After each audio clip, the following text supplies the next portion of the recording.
Happy Thursday, everybody. It's Ptony, your friendly Catholic vlogger. So quick context, when I make videos, I imagine I'm talking especially to online Catholic millennials. I, of course, am an online Catholic millennial, so I guess I'm talking to myself. That's normal. I'm talking into a camera right now. But also, this group of people fascinates me for two reasons. First is, well, I'm a part of this group and I'm fascinating. Secondly, and more to the point, we talk about how the world is changing a lot. How we live in the world is a big question mark. A lot of different issues now. That's by no means a bad thing. I think it's just something I want to acknowledge today. For example, this is what started me thinking about this. As millennials, we all got to decide at some point in our life if we would prefer 5 to 6 figures of debt or a dead-end career. That, of course, is how a very cynical person would describe college. I'm only half cynic. I also am really enjoying college. But it is a reality that tuition prices have skyrocketed. And that's a reality that we all get to figure out how to live with now. So here's a question. Should everybody go to college? Our generation, a lot of us are already having kids. What are we going to have our kids do? Are we going to tell them they should all go to college and our tuition rate's still going to be going up? Also, what's the future of the job market and the labor force? I'm a business major. We talk about these sorts of things all the time. It's exciting.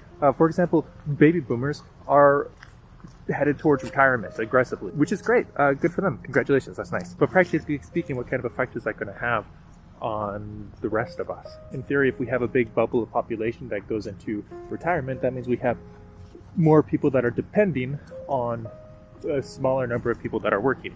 So I guess there should be a huge demand for people to work and make money. Maybe more jobs will open up. Also, jobs are becoming increasingly automated and educated. Is that a bad thing?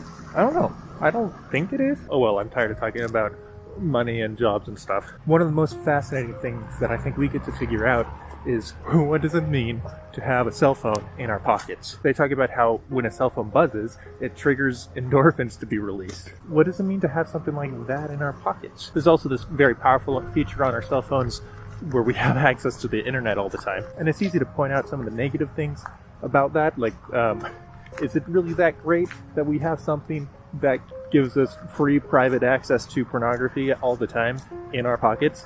Really not. Also, we could talk about internet trolls, we could talk about flame wars, we could talk about how if the wrong thing goes viral, then somebody's reputation is destroyed in a matter of sometimes hours, but at the most days. We all know this stuff, right? I mean, we also know that the internet in our pockets has tremendous potential to do good. That same concept of something going viral can help reallocate resources to somebody who needs those resources very quickly.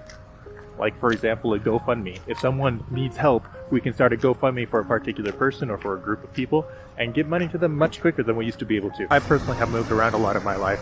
The internet is extremely handy to be able to stay in touch with community. Of course, that applies to people that I meet in real life and then I keep in touch with through texting and phone calls and Facebook or who knows what. But also I have a community of people that I only know through online interactions, like on Twitter.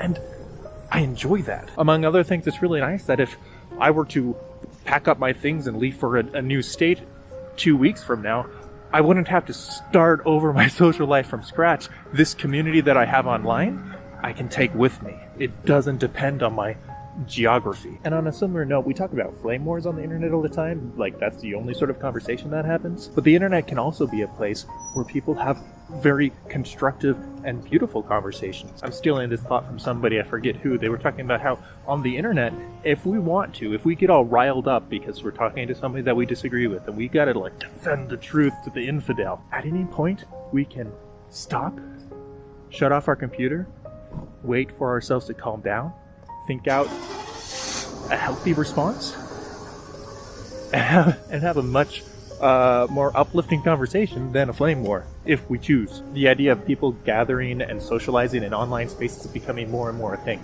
There are people on the internet. Should the Gospels be there? That, of course, is a rhetorical question. Yeah, I very much believe that we should have an active and dynamic, healthy presence online as Catholics. There are people there, and where there are people, there Christ should be too. What does that look like?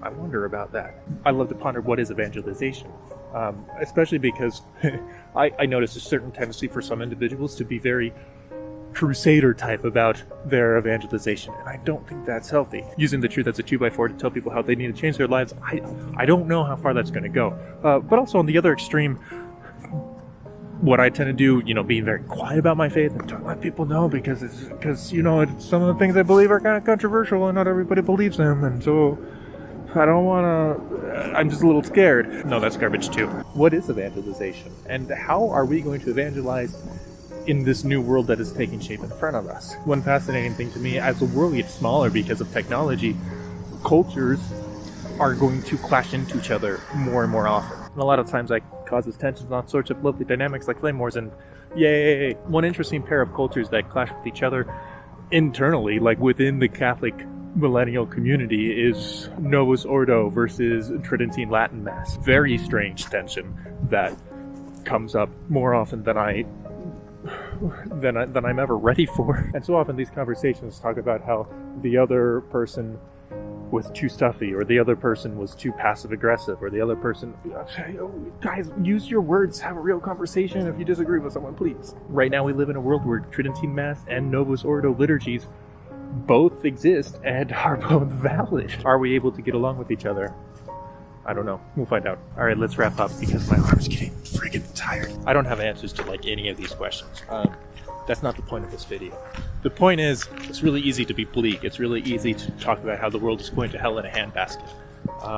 And there's a lot of things that we are figuring out and that is difficult and hard to deal with, and I understand that, and I feel those things, and I ponder them all the time. But dear fellow online Catholic millennials, I implore you, let's just take a step back for a second and acknowledge that, man, the world is changing a lot. And if the world is changing a lot, well, there's going to be transition pains as we figure out how to live in a healthy way in this new world. I personally am of the opinion that all these tensions, all of these disagreements that we have can usher us into a place where we understand the world better and know how to relate to each other better, and we can make things better for each other. This can all be a tremendously positive experience, and I think we lose track of how many problems are on our plate, and we beat ourselves up for not having life figured out perfectly.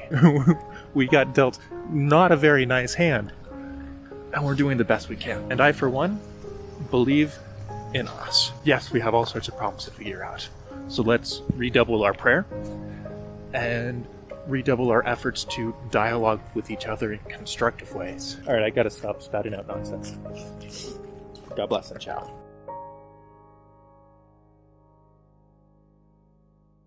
It is so cold. I'll offer this up for all of you guys. Please pray for me. I'll pray for you. Thanks for watching. Y'all are the best.